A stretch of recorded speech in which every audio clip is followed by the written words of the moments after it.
I will never let you divorce him. Yeah, Mom's right. I can't even walk. That's what my mother-in-law and my husband told me. I married my husband Liam because I loved him. Even though we are no longer lovers, I still care about him deeply as family. My mother-in-law was strict in some ways, but she never said anything unreasonable. My husband always defended me. Then one day, he had a big car accident and didn't wake up. While I was busy visiting my husband and dealing with the accident, I checked the driver's recorder. When I saw the footage, I was shocked. I knew I could never forgive my husband. Everything that had happened seemed like a lie. When he woke up and was in a wheelchair, I said goodbye to him. My name is Julie, a 37-year-old housewife. My husband Liam and I got married 5 years ago. I was depressed for a long time because my ex-boyfriend, who had promised to marry me, dumped me. I met my husband at a party my friends took me to because they were worried about me. To marry my ex-boyfriend, I started working as a temp instead of getting a full-time job after graduating from college. My ex-boyfriend was very kind, and I thought I could build a peaceful family with him. But one day, he suddenly told me he had fallen in love with a girl in the same class and broke up with me. He said he would pay me alimony for breaking off the engagement, but I refused and ran away from the house we were living in. My husband was the opposite of my ex-boyfriend. When he arrived at the party, my friends took me for a drink. Julie, right? I'm Liam. Your friend told me you went through a tough time. He asked me right away. My friend had told him that I was not doing well. I've been afraid to get close to people since my ex betrayed me. It's been a long time since I've been out to a party like this. That's great. Here's to taking the first step. I know what it's like to be cheated on. I had the same experience, but it's a waste of time to stay sad. Let's just enjoy today. My heart, which had been heavy for a long time, felt a little lighter. That day, we drank a lot and had a lot of fun. My husband and I exchanged contact information. The next day, he contacted me and we decided to go out for dinner. While talking to him, I could forget about the day my ex-boyfriend dumped me, which used to always be on my mind. After seeing Liam for a while, I no longer thought about my ex-boyfriend, even when I was alone. I'm happy to see you getting better day by day, and I'm going to keep making you happier. Let's stay together, Julie. I will never betray you. When I heard these words, I knew I could trust him. We officially started dating. Every day was happy and fulfilling. Even though he was the same age as me, my husband was very dependable. When I had a bad day at work, he cheered me up like he did when we first met. My friends were surprised to see that I had become a different person from the one who had been depressed a few months ago. After a year of dating, he proposed to me, and we decided to get married. I was so happy to be able to marry someone I loved so much. When we went to my in-laws' house to say hello, I was so nervous that I couldn't stop sweating. My father-in-law was a man of few words, but he tried to ease my nerves. My husband also showed me pictures from his childhood to help me relax. My mother-in-law was cheerful and true to herself. I don't know why you're so nervous. I'm not against you getting married. We are going to be a family. She patted me on the back and said with a laugh. Hearing my mother-in-law's words, my nerves instantly relaxed. I'll teach you how to take care of the house, and I'll be strict with you. Mom, Julie can do everything well without your teaching. She doesn't need your help. My husband laughed and defended me. My mother-in-law heard what he said and smiled. I'm just joking, she laughed. My in-laws live far away, but we had a good relationship, or so I thought. At the wedding, many of our friends celebrated with us. I was so happy that I cried all the time. For the first few years of our marriage, we were really in love. I looked forward to my husband coming home after work every day. I got a lot done because I knew a delicious dinner would be waiting for him.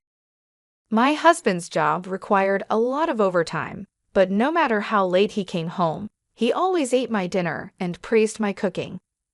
I loved hearing him praise me, so I spent my spare time looking at recipe websites and adding more dishes to my repertoire.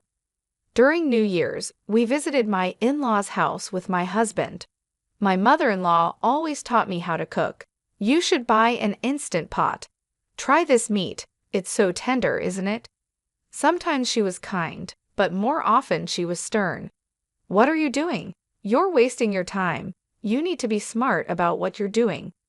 I used to cook only for my husband and didn't have the skills to cook for others, so it was a learning experience for me. My in-laws were not bad people, and I think I was able to live peacefully with them. But maybe you are happy with just the two of you now. You should have kids soon. The only time I was hurt was when my mother-in-law talked about children. It's not that we didn't want children. Of course, we wanted to have a child, but it wasn't that easy.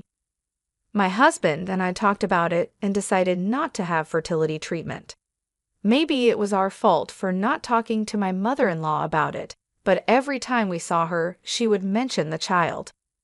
"Hey Mom, we have our own timing," my husband would say when he was around. When he wasn't, I just had to force a smile. A few times a year, my parents-in-law would come to visit and stay at our house. I didn't want my mother-in-law to say anything, so when my in-laws came to visit, I cleaned the house from top to bottom. On the days when we ate at home, I made sure everything was perfect.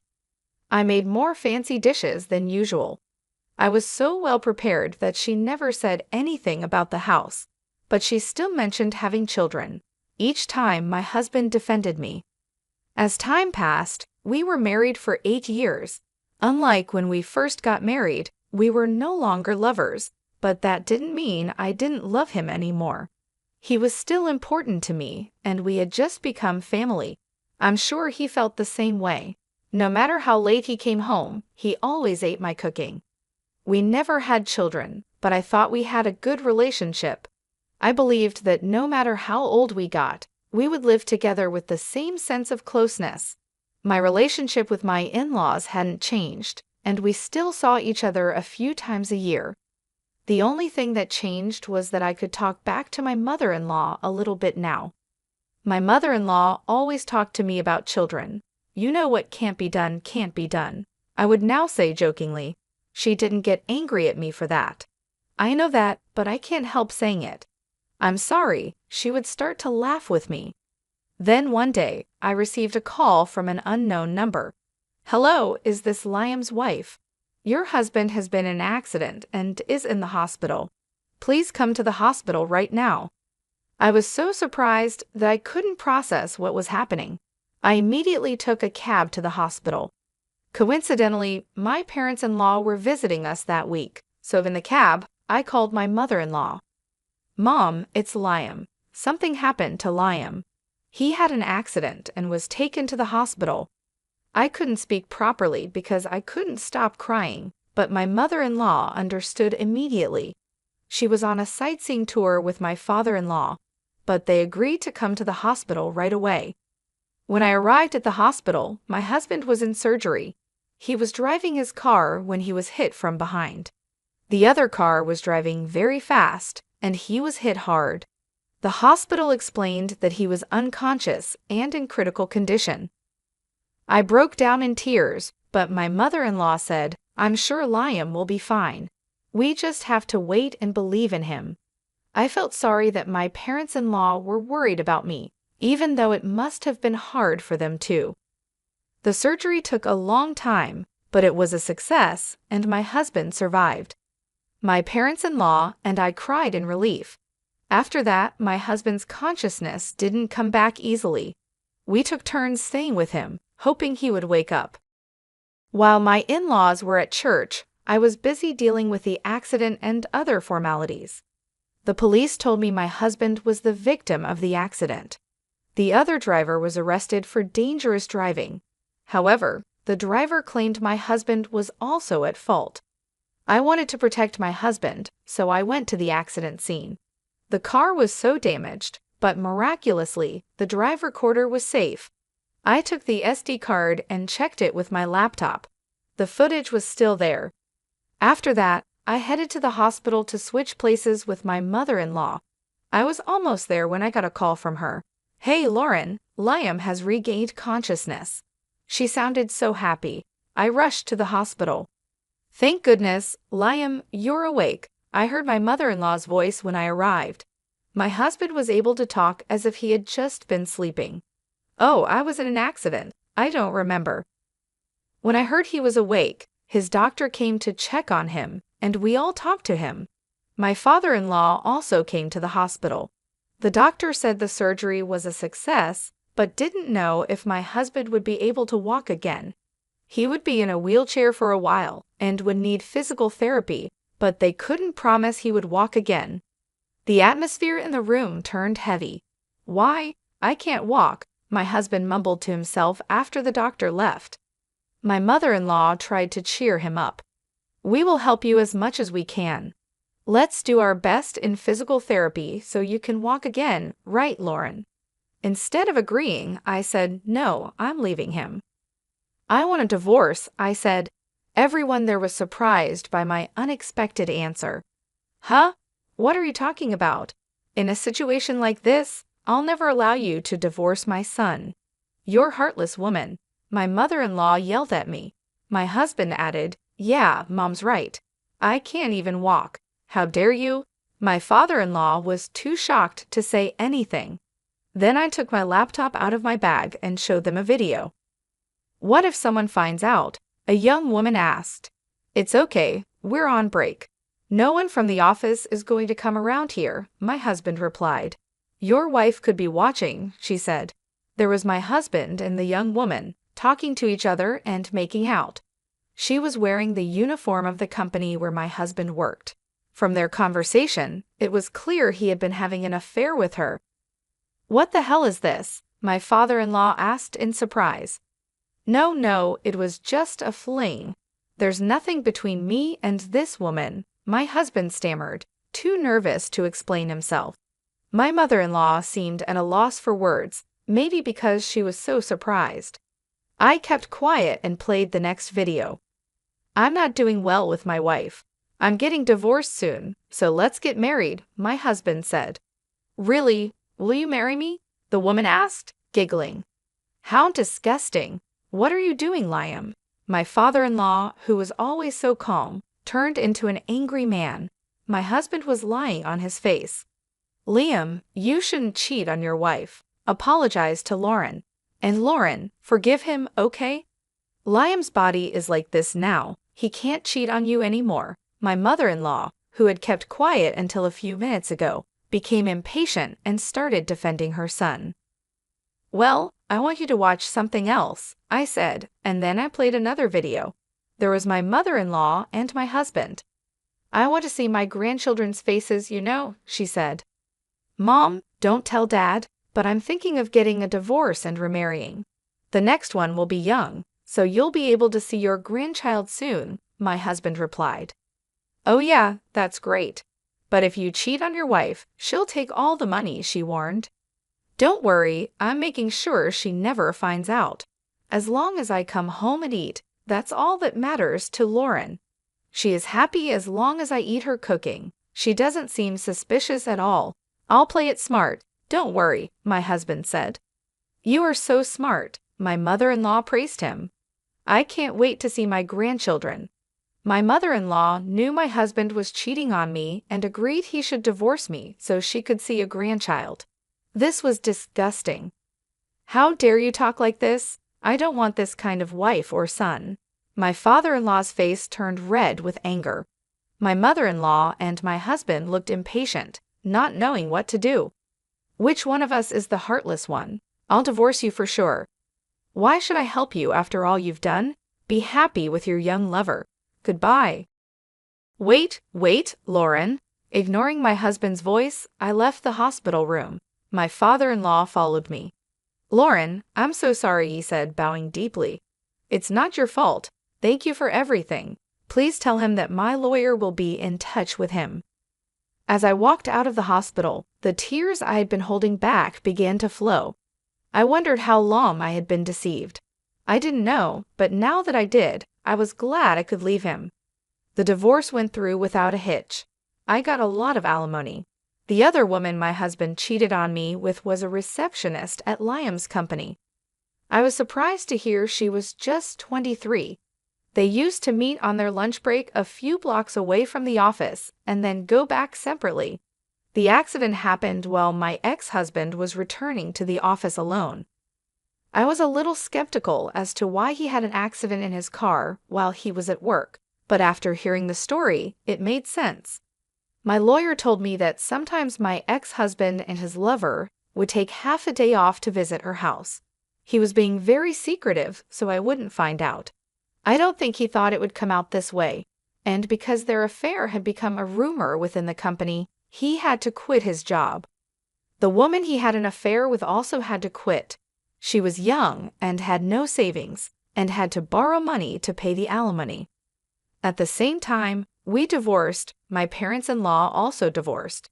My father-in-law couldn't forgive my mother-in-law either. I was surprised when I heard from my father-in-law about the news. My mother-in-law had rented a small apartment and was living with my ex-husband after he got out of the hospital. They couldn't afford to rent a handicap-accessible house because they had no money left after paying the alimony. My ex-husband is working on physical therapy, but the chance of him being able to walk again is very small. His young lover left him when she realized he might never walk again. She didn't want to be tied down to someone who couldn't walk, so she decided to leave him and move on with her life. This left him even more devastated, adding to the emotional toll of his physical condition. I've been living alone for a while now. At first, it was hard to adjust to the quiet and the loneliness, but over time, I started to find peace in my own company. I started to enjoy the freedom of making my own decisions and living life on my own terms. I redecorated my home to reflect my tastes and started new hobbies that I had always wanted to try but never had the time for. I've decided to make a fresh start and focus on my career. I am studying to be a certified public accountant. It's a lot of hard work, but I am determined to succeed. I spend hours each day studying, taking online courses, and preparing for exams. If I get certified, I might be able to get a permanent job through a friend's introduction. This could be a great opportunity for me to build a stable and rewarding career. I am looking forward to this new chapter of my life. I feel hopeful and excited about the future. I have learned a lot from my past experiences, and I am determined to make the most of the opportunities that come my way. I will make sure to enjoy every minute of this new journey.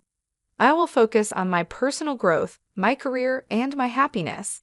This is my time to shine, and I am ready to embrace it fully. In addition to studying, I have been taking better care of myself. I joined a gym and started working out regularly. I found that exercise not only improved my physical health, but also boosted my mood and helped me manage stress. I also started eating healthier, cooking nutritious meals for myself, and even trying out new recipes. I reconnected with old friends and made new ones. I joined a few social groups and clubs related to my interests, which helped me meet people who shared my passions.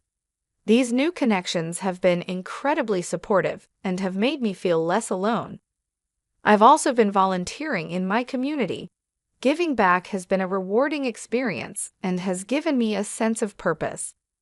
I've helped out at local shelters, participated in community cleanups, and even started tutoring children in math, which has been both challenging and fulfilling.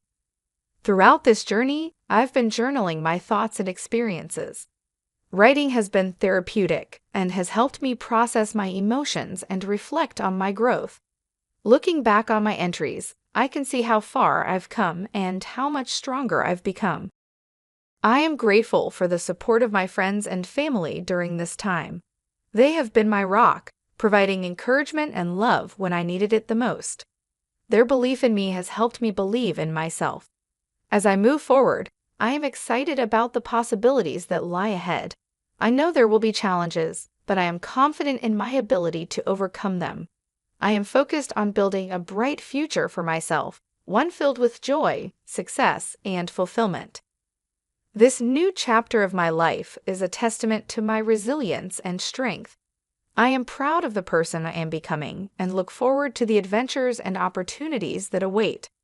I will make sure to cherish every moment and live my life to the fullest.